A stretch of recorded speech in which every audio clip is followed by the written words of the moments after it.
सावन के सोमवार के दिन रावण का तीसरा सोमवार 72 साल के बाद ये सावन आया। आपको मालूम होगा कि ये सोमवार का दिन सावन के महीने का सोमवार इतना प्रसिद्ध क्यों है? श्रावण के महीने के सोमवार का इतना महत्व क्यों होता है?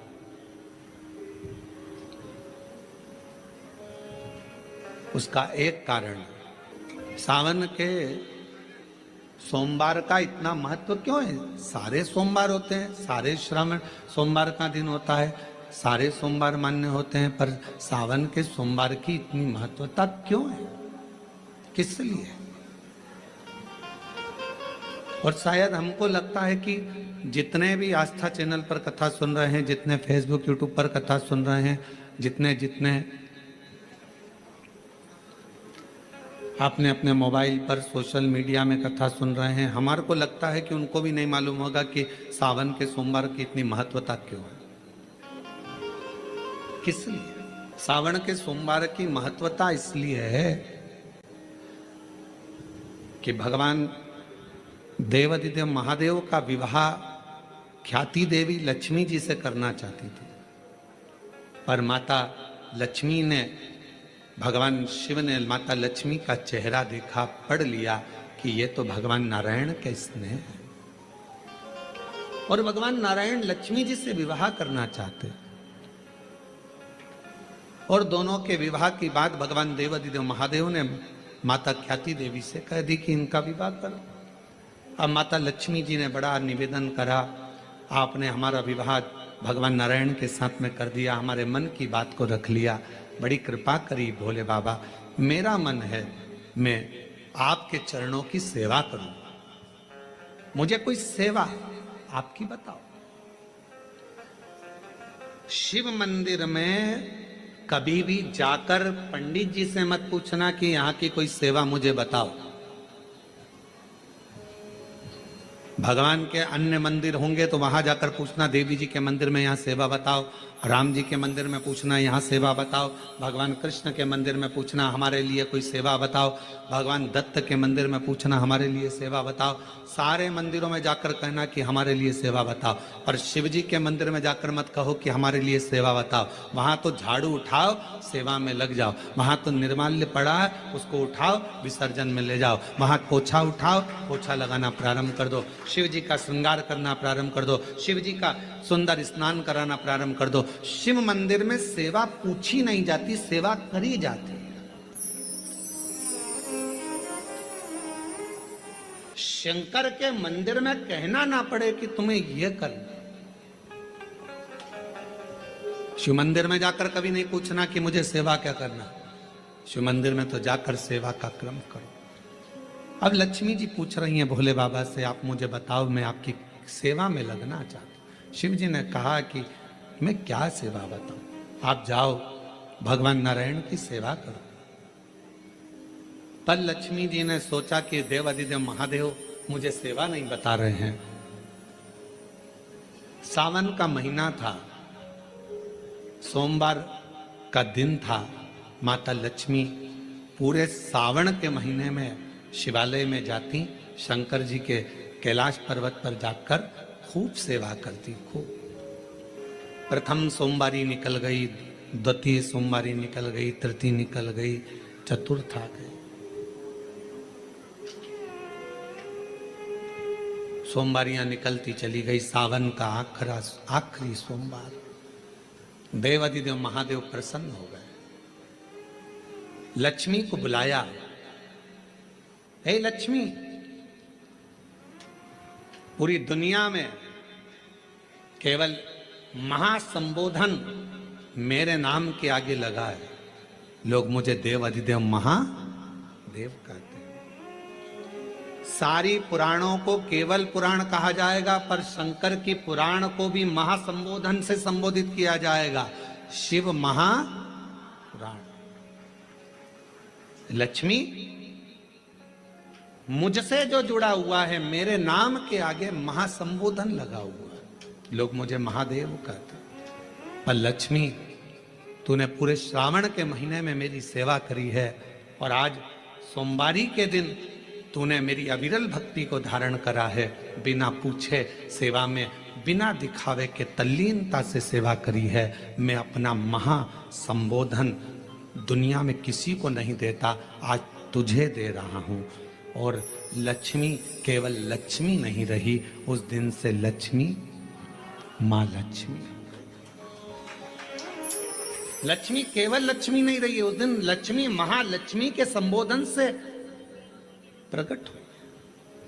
आज महासंबोधन लक्ष्मी जी को अगर किसी ने दिया तो भगवान देवाधिदेव महादेव ने दिया। और वह महासंबोधन कब मिला? सोमवार की इस श्रावण के सोमवारी के दिन जो हम व्रत करते हैं, साधना करते हैं, उपास करते हैं, अर्चना करते हैं। पूरे वर्ष आप सोमवार का व्रत करते हैं कि नहीं करते वो पता नहीं, पर सावन के महीने में 4-5 जो भी सोमवार पड़ जाएं, अगर उस पर अगर आपने व्रत कर लिया, व्रत को धारण कर लिया या शिवालय के जाकर भगवान शंकर की आराधना कर ली, तो पूरे वर्ष के सोमवार का फल सावन के महीने के 5 या 4 सोमवार में प्राप्त हो जाए। श्रावण के सोमवार की इतनी महत्वता है। सावन के सोमवार का महत्व क्या है, कोई आपसे पूछे तो आपको बताना चाहिए कि इस दिन लक्ष्मी को महालक्ष्मी कहा गया। शिव जी ने सफल, शिव के दरवाजे पर जाकर केवल आप सेवा करो, शिव के दरवाजे पर जाकर आप केवल जल अर्पित करो, शंकर जी की चौखट पर जाकर आप नमन करो, देवाधिदेव महादेव के शिवालय में जाकर प्रणाम करिए। भगवान शंकर की चौखट पर द्वार पर अगर आप जा रहे हो, 3 चीजें आपको मांगना नहीं पड़ेगी। जैसे लक्ष्मी जी ने शिव जी से नहीं मांगा कि मुझे महासंबोधन दो, लक्ष्मी जी ने नहीं मांगा कि मुझे भगवान विष्णु दो, लक्ष्मी जी ने नहीं मांगा कि मुझे ये देना। लक्ष्मी जी तो शंकर भगवान की सेवा में लग गई, तो लक्ष्मी जी को 3 चीजें अपने आप मिल गई। एक शांति हृदय की, दूसरा दिशा लक्ष्मी जी को कहाँ जाना है, और तीसरे नंबर पर सफलता। माता लक्ष्मी केवल लक्ष्मी नहीं रही, उनको महालक्ष्मी कहा। अभी तो कितना सुंदर है सावन का महीना, और वो महीना जो भगवान शंकर को सबसे ज्यादा प्रिय है, बहुत प्रिय। कारण मां सती, मां उमा, मां कात्यायनी, मां कुष्मांडा, मां स्कंदा, मां महागौरी, जितनी जितनी माता पूर्व में हुई हैं, जो शिव जी के साथ में ब्याही हैं, शिव को जिन्होंने अपना बना लिया था, उन सभी माताओं ने सावन के महीने में शंकर भगवान को प्राप्त किया था। और शिव जी ने सावन के महीने में ही उनको अपना बना लिया था। और ये बात भगवान शिव ने स्वयं कही। स्वयं भगवान शंकर स्वयं नंदी से ये बात कहते हैं, नंदी मुझे श्रावण अति प्रिय है। नंदी ने पूछा क्यों, तो कहा इस श्रावण के महीने में मेरी अर्धांगिनियां मुझे भजती थी, उनको मैंने स्वीकार किया था। और यही श्रावण के महीने में चराचर जीव, आप देखिएगा गर्मी के समय में छोटे छोटे जो जीव जंतु सब, जितनी गर्मी पड़ती है सब मर जाते हैं। बोलो मरते कि नहीं मरते?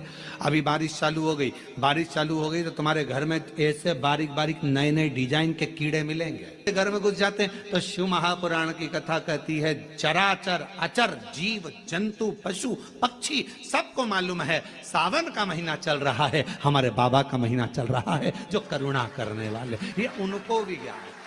उसको पशुपति नाथ कहते हैं, उसको भी मालूम है। अब जरा विचार करिए, जिस चींटे में कभी पर नहीं आते वो चींटे में सावन में पर आ जाते हैं।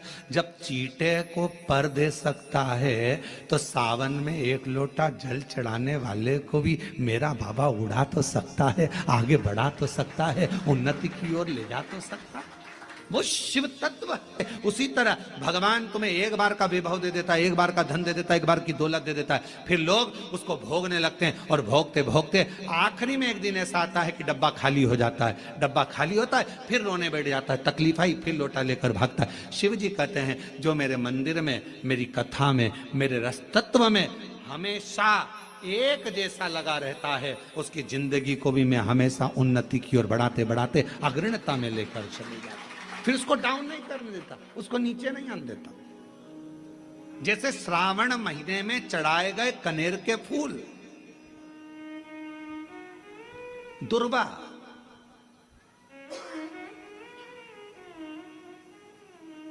और हम सबसे कहेंगे, मान लो यदि कोई विशेष कोर्ट का केस चल रहा हो, कोई कोर्ट में कोई बातें चल रही हो, अदालत आदि में कोई कार्रवाई चल रही हो, कोई फाइल प्रशासनिक अधिकारियों के पास फंस गई हो और कुछ ना कुछ उसमें अपने को लगता है कि तकलीफ का प्रसंग है, तो हम कहेंगे शिव की आराधना करो, सत्यता पर जियो, और साथ में 5 दुर्वा, 1 कनेर का फूल पीला, 1 पीला कनेर, 5 दुर्वा, 5 बेलपत्र लेकर शिवजी के मंदिर में जाकर शिवलिंग पर समर्पित कर 2 लोटा जल सावन के महीने में उसी पर बेलपत्र कनेर के फूल पर चढ़ाइए। देवाधिदेव महादेव की कृपा होगी। ज्यादा से ज्यादा 6 महीना 7 महीना, इससे ज्यादा निर्णय आप ही के पक्ष में आएगा और शिव की कृपा से। और इसमें एक बात और स्मरण रखें, जैसे कोई की प्रॉपर्टी है, कोई की जमीन है, और वो जमीन तुम्हारी कोई ने कब्जा कर ली या तुम्हारा नाम नहीं हो पाई या कोई उसमें लफड़ा हो गया या तकलीफ आ गई और पैसा उसमें अटक गया, उसके लिए भी कनेर का पुष्प श्रावण महीने के जितने सोमवार आते हैं, रविवारी, सोमवारी और भोमवारी, कौन कौन से बार हो गए? रविवार, सोमवार और मंगलवार, 3 बार। प्रथम दिवस में कनेर का 1 पुष्प लेना है, द्वितीय दिवस में कनेर के 5 पुष्प लेना है, और तृतीय दिवस में कनेर के 3 पुष्प लेना है। बेलपत्र 1-1 साथ में लेकर शिवजी को रविवार के दिन भी समर्पित करें, सोमवार के दिन भी समर्पित करें, और मंगलवार को 3 कनेर के पुष्प के साथ बेलपत्र लेकर बाबा को समर्पित करिए। कितना भी अटकी हुई प्रॉपर्टी होगी, कह दिया उसने मैं तेरे नाम प्लाट नहीं कराऊंगा और पैसा लेकर बैठ गया, या पैसा नहीं दे रहा है, या किसी भी रूप में वो अटका हुआ है, अगर सावन के 4 सोमवार पढ़े या 5 सोमवार पढ़े, आपने ये प्रत्येक सावन के सोमवार के पहले, फिर से बोलो कौन सा बार? रविवार, सोमवार और मंगलवार, ये 3 बार का क्रम अगर प्रत्येक सोमवार के पहले और बाद में कर लिया, तो आपको उसे प्रॉपर्टी उस व्यक्ति को तुम्हें देना ही पड़ेगी, छोड़ना ही पड़ेगी। उसको खुद अपने आप में बेचैनी होने लगेगी, मुझे बुलाएगा, आपको जाना नहीं पड़ेगा, खुद बस फोन लगाया आपने, भैया हमारा करा दो, हमारा करा दो, 2 बार 3 बार अगर बोला, चौथी बार वो खुद बुलाएगा, बेचैनी बढ़ेगी। मेरा बाबा उसको खुद खल बुला देता। शिव शिव है, उसको कहते सत्यम शिवम सुन, शंकर शंकर, वो नित्य कृपा करने वाला, नित्य कृपा।